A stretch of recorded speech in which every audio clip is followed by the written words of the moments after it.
My favorite thing about Heavy Rain right now is, well, there are some very emotional scenes. There are some scenes that I've never seen before somewhere else, and that I think are really unique and trigger some very intense emotions. And I'm really happy because this is the type of emotions I've seen in movies before, but I've never seen that. I've never seen a video game triggering this, not through cutscenes, I'm talking really through gameplay. And that's what's the most promising and exciting about the game.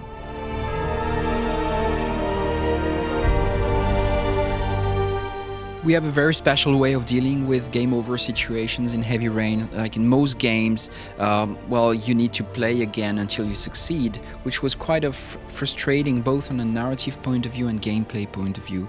On a narrative point of view, it was some kind of impossibility because it was about creating a loop in the narrative where the player would go back and play again, which doesn't make any sense. On a gameplay point of view, it was also a very frustrating situation when you think about it, because it means that if you have not played the way the game designer wanted you to play, you need to do it again until you succeed. So on Heavy Rain, I decided to treat death like an event in the story, something that can occur, but the story just continues and go on. So you can lose, you can reach the end with all characters, or lose 1, 2, 3. You can lose all of them. And this is the end of the story. It's not a game over, because it cannot really happen in the first, at the beginning of the game. It's something that can really only happen in the very end.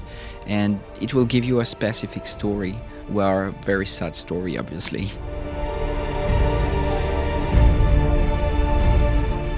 Handling trophies in Heavy Rain was a challenge at the beginning, because of course when you try to create a very emotional experience, you probably don't want at the most emotional moment to hear a bing and to see the trophy that you just unlocked. So we decided to display the trophies between the scenes on the loading screens, so it's really separate from the actual narrative, but at the same time it makes sense in the context. You mentioned it was an adult game. Now, Indigo Prophecy in the States was censored. Are we going to see two different versions of Heavy Rain, one for the United States and one for Europe? I hope there will be only one version of Heavy Rain, not one for the US and one for Europe, because it's great to have only one master and to have the possibility to have a game that was really the way it was designed to be by the director.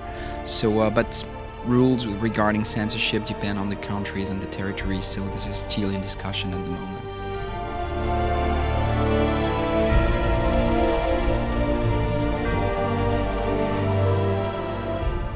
I think one of the most interesting author right now in the video game industry is probably Fumeto Ueda.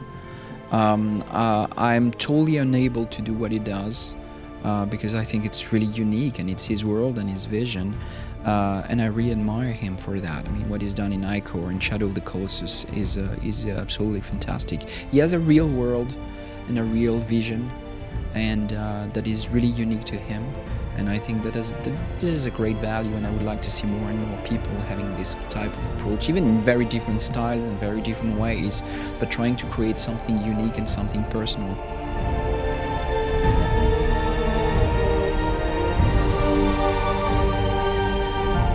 Heavy Rain is going to be released first quarter next year.